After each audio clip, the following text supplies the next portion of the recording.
Salut tout le monde, j'espère que vous allez bien. On se retrouve pour une nouvelle vidéo des actus hebdomadaires. Aujourd'hui, beaucoup de sujets, des hacks, des attaques des DOS et autres failles. Alors, on commence tout de suite.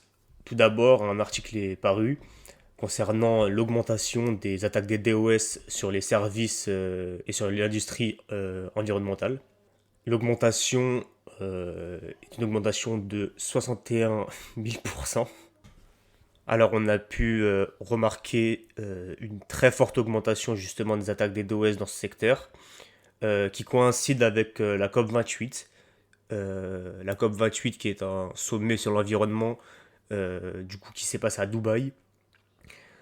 On a pu voir que l'augmentation coïncidait plus ou moins avec la COP28.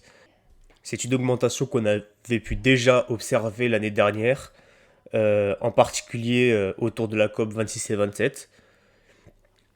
Et justement, l'accent a été mis sur le fait que le secteur de l'environnement qui se développe, les cyberattaques et les groupes de hackers s'intéressent beaucoup à ce domaine, même si pour l'instant, et depuis quelques années déjà, le secteur qui subit le plus d'attaques des DOS, c'est le secteur des crypto-monnaies. Ensuite, il y a celui des jeux d'argent, de la télécommunication, qui arrive plus ou moins en 2, 3 et quatrième position.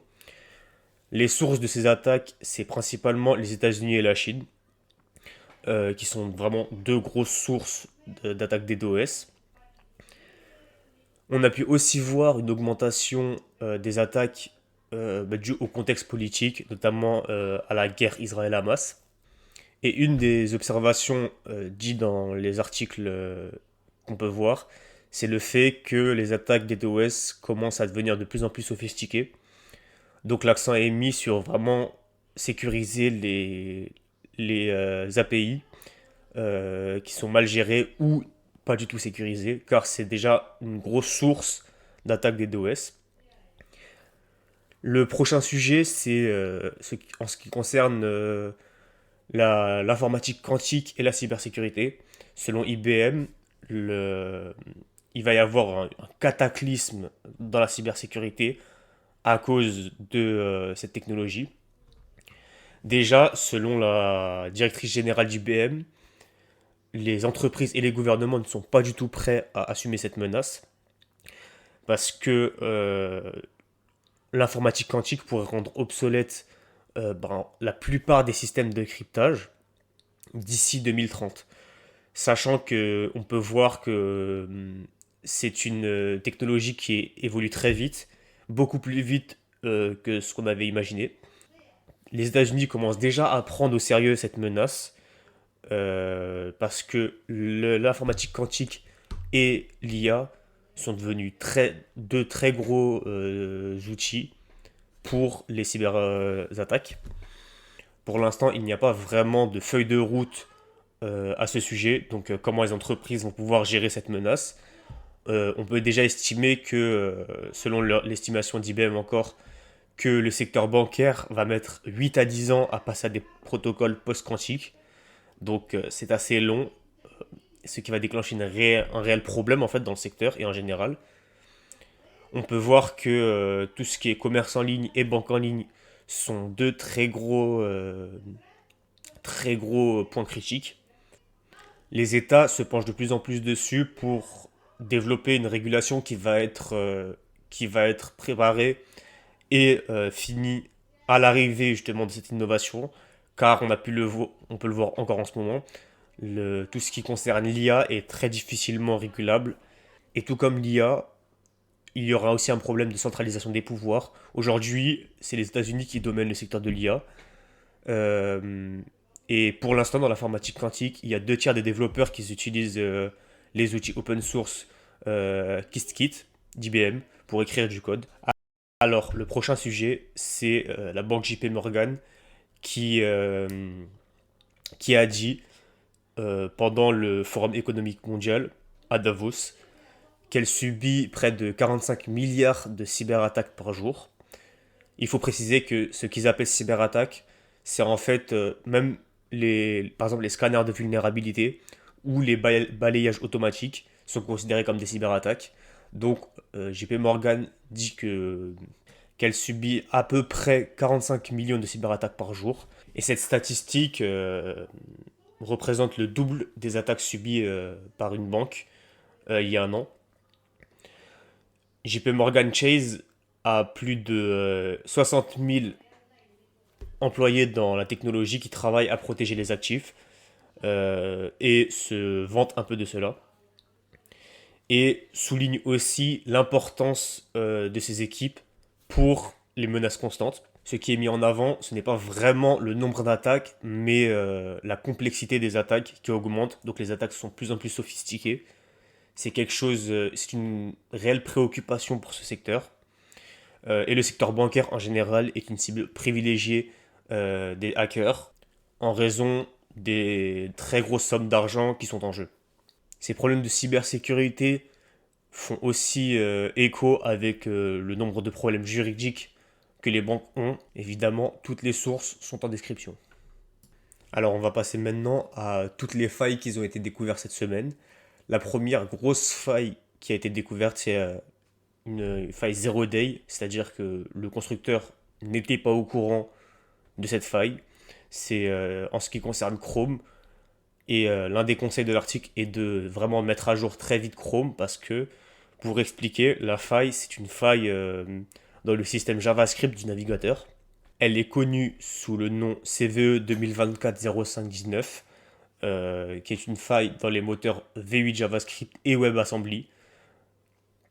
C'est un problème d'accès mémoire hors limite, ça veut dire qu'une personne pourrait faire crasher le navigateur en envoyant beaucoup de requêtes JavaScript. Ces risques sont associés à un contournement des mécanismes de protection comme ASLR. Pour expliquer rapidement, ASLR, c'est un mécanisme qui permet à un système d'utiliser de la mémoire un peu partout pour éviter justement que la mémoire soit trop prévisible. Les détails n'ont pas été divulgués, ni par Google, ni par ceux qui ont profité de cette faille. C'est la première Zero Day découverte en 2024. L'année dernière, il y en a eu 8 juste pour Google Chrome. Et il faut savoir que tous les navigateurs qui sont basés sur Chromium, donc Microsoft Edge, Brave, Opera et Vivaldi, sont également touchés par cette. Donc il est aussi recommandé de mettre à jour ces navigateurs. Le prochain sujet, c'est le botnet Androx Ghost qui vise les services comme AWS, Azure et Office 325 et qui est capable de s'infiltrer dans les serveurs vulnérables qui ont ces failles de sécurité et voler des identifiants d'applications assez critiques et accéder aux fichiers d'environnement Laravel qui est un framework PHP. Les vulnérabilités qui sont utilisées sont la CVE 2017-98-41 qui est PHP Unit et la CVE 2021-41-77-3 qui est concernant Apache Web Server. Et il y a aussi la CVE 2018-15-133 qui concerne Laravel. Androx Ghost a plusieurs fonctionnalités, déjà qui permet d'abuser des SMTP, qui est un protocole mail, et pour voler des identifiants. En ce qui concerne AWS, le malware recherche et analyse les clés AWS, mais également générer des clés, qui peuvent être ensuite utilisées pour créer de nouveaux utilisateurs, de nouvelles politiques d'utilisation, et prendre contrôle tout simplement de tout le service cloud. Androx Ghost a aussi inspiré d'autres outils similaires comme AlienFox, Greenbot, Legion et Predator. Il faut savoir que c'est assez rare les alertes concernant les malwares axés sur le cloud, donc c'est une initiative qui est assez saluée. Cette annonce elle survient peu de temps après que SentinelOne ait révélé un outil appelé FBot qui est utilisé aussi par les attaquants pour compromettre des serveurs web, des services cloud, des CMS et des plateformes SaaS. Alors pour la dernière partie, on a tout ce qui concerne les sujets de hackers. Tout d'abord dans le contexte géopolitique actuel, avec la guerre entre l'Israël et le Hamas, deux groupes ont attaqué indirectement ou directement Israël. Déjà un groupe du Soudan qui revendique des attaques des DOS contre Bazan Group qui est le principal raffineur de pétrole. Et ces attaques ont été revendiquées en soutien à la Palestine. Bazan Group a déjà été visé par des attaques des DOS en juillet 2023 par le groupe palestinien Cyber Avengers, pour les mêmes raisons.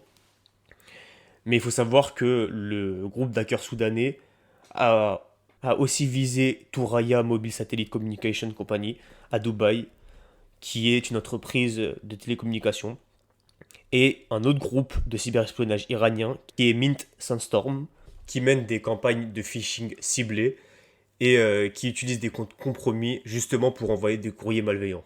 Mint Sandstorm utilise aussi le backdoor inédit MediaPie qui sert à recueillir des perspectives sur des événements liés à la guerre. Le malware Mischief Tube, un implant personnalisé, est employé aussi pour la reconnaissance et le téléchargement d'outils supplémentaires. La dernière actualité concerne la Suisse qui a été touchée par des cyberattaques pro-russes après que le président Zelensky soit passé dans le pays pour donner une interview. Les attaques ont visé plusieurs sites gouvernementaux après la visite du président et le groupe qui a revendiqué ces attaques est le groupe No Name qui est lié à la Russie et qui cite la présence du président Zelensky au Forum économique mondial qui s'est déroulé il y a peu de temps. En ce qui concerne la géopolitique, la Suisse a affirmé vouloir organiser un sommet de paix entre les dirigeants mondiaux pour mettre fin à la guerre en Ukraine, mais aussi raffirmer sa position de neutralité militaire, bien que très bien armée. Le groupe No Name avait déjà ciblé l'administration suisse en juin dernier, après un autre discours du président Zelensky. Ce groupe No Name est vraiment très engagé politiquement. Cela conclut les actus de la semaine. J'espère que ça vous aura plu et n'hésitez pas à me donner votre avis en commentaire, à vous abonner, à liker et à partager. Je vous dis à la semaine prochaine. Bye.